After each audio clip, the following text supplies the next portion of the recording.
I'm former Assemblymember Lloyd Levine, and it's my pleasure to be able to speak to you today. I wish I could have joined you in person, but unfortunately my schedule prohibited that. I was elected to the California State Legislature in 2002, and I served for 6 years, the maximum allowed under California law. During that time, I was the chair of the Utilities and Commerce Committee and focused primarily on energy and telecommunications issues and environmental issues. As you know, one of the subjects that I worked very hard on was crumb rubber and rubberized asphalt. This is something that I found very important, and it fit the times that we had here in California. I first learned of crumb rubber and rubberized asphalt somewhere around 1998 when I was watching a special on a news program, I think it was 2020 or Nightline, and they had a nice feature on rubberized asphalt. At the time, I was not yet elected to the legislature, but I was working for the legislature.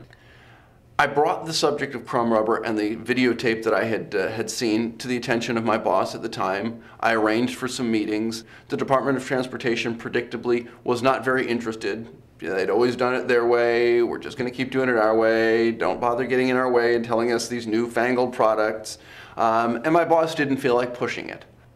When I got to the legislature in 2002, I knew that rubberized asphalt and crumb rubber was something I wanted to work on. It's a huge environmental problem here in California, and I thought it was something that could really bring some positive solutions to California in a number of different ways. Now, I don't have to spend any time telling you all about the benefits of crumb rubber and rubberized asphalt. You know them. You know them better than I do. There's so many engineers in the room. You guys know all of the properties of crumb rubber. But I learned a lot of those properties as well, and it made me an expert in the legislature, and it gave me the credibility to go talk to my colleagues and to the Department of Transportation and persuade them that this was a good idea. You know, for me as a politician, I saw it as a benefit because you had an improved product. You had rubberized asphalt which could replace existing asphalt. Instead of using the existing asphalt, you now had a product that would last over twice as long, and you needed, in most cases, 50% less. In the long run, it would save taxpayers a significant amount of money. The first stumbling block I came to was when I put my legislation into a bill form the first time. The Department of Transportation came to me and tried to persuade me that it's much too expensive. So what I ended up doing was fighting the department for the first year and explaining to them, getting them to understand, and in fact change the way they calculated the cost of crumb rubber. My success during the first year in rubberized asphalt and crumb rubber didn't even involve legislation. It simply involved getting Caltrans to change the way they measured. Caltrans used to measure on a per ton basis. So per ton, rubberized asphalt was more expensive than regular asphalt. Additionally, they measured over a 10-year lifespan of the product, which negates one of the significant benefits of rubberized asphalt, the fact that it can last twice or 3 times as long as regular asphalt. At the end of the first year, I was successful in convincing Caltrans to internally change their calculations so that they weren't doing it on a per ton basis, but on how much they actually needed for the project, per mile basis, which really reduced the cost. Additionally, I got them to factor in the amount of time the rubberized asphalt was going to last, so they changed their long-term cost projections, which immediately, without changing anything else, dropped the comparative cost of rubberized asphalt.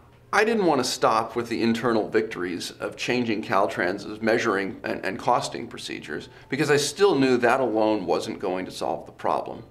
In California every year, we had somewhere between 9 and 10 million tires going into landfills and tire piles. Scrap tires at the end of their life with no higher purpose. These are the ones that will catch on fire in the tire piles and burn for years and years and years, polluting the atmosphere, releasing untold numbers of toxins. These are the tires that would go into landfills, take up an amazing amount of space. I was told at the time, if I remember correctly, that tires and television sets were the 2 worst things you could put into landfills. And I knew that just the simple changes I had succeeded in gaining the year before weren't going to be enough to really make a difference. I had also seen in other areas around the country different policies that had gone into effect. You know, I believe it was Texas, for example, that had a law that said tires couldn't go into landfills. Well, you know, on the face, that seems like a good idea. But the result at the time was that Texas had piles of chopped up tires sitting around the state because there was nothing to do with them. So when I was writing my legislation, I knew the key to success was to create a demand for the product, to figure out something that would stimulate a demand for tires. That product was crumb rubber and rubberized asphalt. In California, as I suspect it is around the world, the single biggest user of paving products is the government. Yes, there's private pavers who pave, parking lots and things like that, but by and large, the government paves and uses asphalt for the roads, the highways, and all of their paving needs. They are the biggest procurer of rubberized asphalt, or asphalt in general, and they're the biggest user of it. I knew that whatever solution I achieved was going to come from using the government as a driver of demand. So what I did with my legislation, and I believe this was a really smart and principled thing to do, was to create a program that over a period of time increased the requirement for the use of crumb rubber by the Department of Transportation. So I gave them 1 year to implement the legislation, and then the following year they had to increase or had to meet a benchmark standard of a certain percentage of crumb rubber in all of their paving projects by ton. The next year, or 2 years later, I gave them 2 years for that. 2 years later, that went up a little bit further to 25%. And then 2 years after that, it was to be 35%. So what you've seen is an increased phase-in the use of crumb rubber in California with achievable benchmarks, but still ones that make the Department of Transportation stretch, move out of their comfort zone, find new applications, new ways to use the crumb rubber. I felt that by doing that, we would stimulate demand, we would increase the demand for the product, and that would help the industry. Because one of the things that I was told, and I'm sure you all know this, was that because there wasn't enough demand, it made it very difficult for companies to go to banks and financial institutions to get the capital necessary to expand their business, which in turn would reduce the production costs, which in turn would make them more competitive. So it was kind of a vicious cycle. There isn't demand for our product, and because of that our costs are too high, and because our costs are too high, there isn't demand for our product. But by creating that demand through legislation, through a government requirement, that changed the equation. The companies, your companies, could in fact, the ones based in California, take my legislation to the bank and use that as evidence for demand for their product to show the banks that yes, in fact, we will be able to sell this and we can get those loans. So the whole thing was actually relatively complex, but carefully thought out. It was what we here in America and others around the world term a market-based approach. It's one that really just kind of made sense to start with the market principles and let the market be the driver for what to do with the product. I'm pleased to report that as I sit here today, in California, the Department of Transportation, who 10 years ago refused to make any concessions at all, and who 6 or 7 years ago fought me on my legislation, that very same Department of Transportation now uses crumb rubber and rubberized asphalt as their default paving product. If their engineers want to use something other than crumb rubber or rubberized asphalt, they actually have to get special approval to use that. They have to seek a waiver for permission to use something other than rubberized asphalt. And right here in California, near the state capitol, we have a major highway, Interstate 80. Interstate 80 runs across most of the United States. It also connects Sacramento to San Francisco, so I end up driving that road quite frequently. And that road is undergoing major renovations right now, and I am pleased to tell you that the entire renovation of that major state highway is being undertaken with rubberized asphalt. And I can't tell you the amount of pride I take and the amount of pleasure I take when I drive to San Francisco and I cross the sections that are rubberized asphalt, and we're now talking miles and miles, and all of a sudden the background noise drops dramatically as the rubberized asphalt, as you know, is quieter. My car rides smoother on it. And I see that nice black sections that extend out into the distance.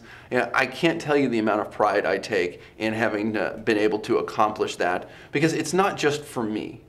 It's the state of California that wins. And this is something that right now I think California is leading the way on, although I do have to give credit to Arizona, who was doing this 25 years before California did. But California in terms of legislation, is leading the way. California also is a much bigger marketplace, larger population, more tires than they had in Arizona. And we are leading the way for the rest of the country. What I expect to see in the future is that my legislation, which as I understand is already being considered in the state of New York as a model there, the principles of my legislation be adopted throughout the United States and perhaps in other countries in the world. At a certain point, I hope we cross a threshold. And I hope that threshold comes soon where we don't need legislation to convince departments of transportation to use rubberized asphalt. I'd like to see a day where they use it because it's a better product, not because the government told them to. In California, I chose to push the issue because I knew my constituents, the people I represented, would appreciate the fact that I was saving them money, giving them better roads, and helping the environment all at the same time. But it shouldn't take that level of commitment from a state legislator to fight tooth and nail to get this product implemented. People should do this because it's the right thing to do. It just makes good sense. Departments of transportation across the country should be looking at rubberized asphalt and crumb rubber and say, this makes sense. We don't need the legislature to come in and tell us. We're going to take credit for saving the taxpayers of our state money. This makes sense in other areas around the world as well. There are so many benefits to crumb rubber and so many countries who could stand to use the crumb rubber in improving their roads. And so many countries around the world who have tire problems that it just makes sense for almost every application you can think of. You know the properties of crumb rubber. Many of you are the producers of crumb rubber. This is something that could be used in the heat of the summer at the hottest places on earth and in the freezing cold of winter. It expands and contracts. It can be used in jungles. It can be used in heavily traveled highways. It can be used in South America. It can be used in Central America. It could be used in Africa, Europe. It can be used all over the world. It can be used in Asia. I know you're all sitting in China right now. This could be used extensively to help improve and modernize the roads in many, many countries throughout Asia and the rest of the world as well. All it takes is people with vision. It takes the people in the industry to communicate, to talk to the government leaders, to talk to the regulators, to talk to the bureaucrats, and tell them about the product. Explain to them that they can be heroes in their communities, that people will appreciate driving on these fantastic roads, that people who live nearby will appreciate the fact that the noise is reduced, that they're doing something about an environmental problem. You can be a hero by selling this product to governments around the world. I can't stress strongly enough. It's about communication. We need, as ambassadors, as emissaries to the rest of the world, to those who don't yet know, we need to talk about the product. We need to explain to government why this product works and why they should be using it. Well, I know you know many of the benefits of rubberized asphalt. Let me just take a minute to summarize them. I found that it sounded like I was on a TV infomercial selling something when I would talk about the benefits, but it really is just that good. First of all, because of the rubber properties in the road beds, when it gets cold in the winter or when it gets hot in the summer and the road expands and contracts, it doesn't crack like conventional asphalt because the rubber binder provides that flexibility. Additionally, the rubber component provides extra stopping protection in the rain. The grip between the rubber on the road and the rubber in the tires provides a little bit extra measure of safety when the roads get wet. In neighborhoods where there's residents and people living, the road is actually quieter. The rubber properties in the roadbed absorb some of the sound from the tires and the engine, and it reduces the extra noise that would bother neighbors, would bother people in neighborhoods. These are just a couple of the benefits. The rubber component provides such flexibility that it creates a longer life of the product. That was one of the selling points, as I mentioned, that was key to changing Caltrans, our Department of Transportation's perspective on how they cost out the crumb rubber, was the lifespan of the product. There are so many other beneficial attributes to crumb rubber that I really don't have time to go into them. And frankly, you all know them as well or better than I do.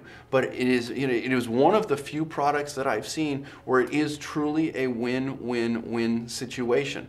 It's a product that is better than an existing product, and it's cheaper than an existing product. That's why I was so passionate about trying to get it implemented and trying to make those changes here in California. As for me personally, while unfortunately I'm no longer in office due to California's term limits on elected officials, I do hope to someday get back into public office. I felt really proud of the accomplishments I was able to achieve in my 6 years, and I feel like I've got more to give. But just because I'm not in office, doesn't mean that I'm not committed to public service and to helping improve my community. Right now, I'm doing consulting for a number of different companies and trying to help them interface with government. And I remain committed as an emissary of crumb rubber as well. Just because I'm not in office anymore doesn't mean I've forsaken the products that you all produce. Yeah, I'm committed to continuing to work on my end to help with that fight. And I know that you all are as well. You don't need to be convinced. You just need to go out there and start convincing others, or continue to convince others. And soon, the rest of the country in the United States, and hopefully many countries around the world, will be as advanced as California is.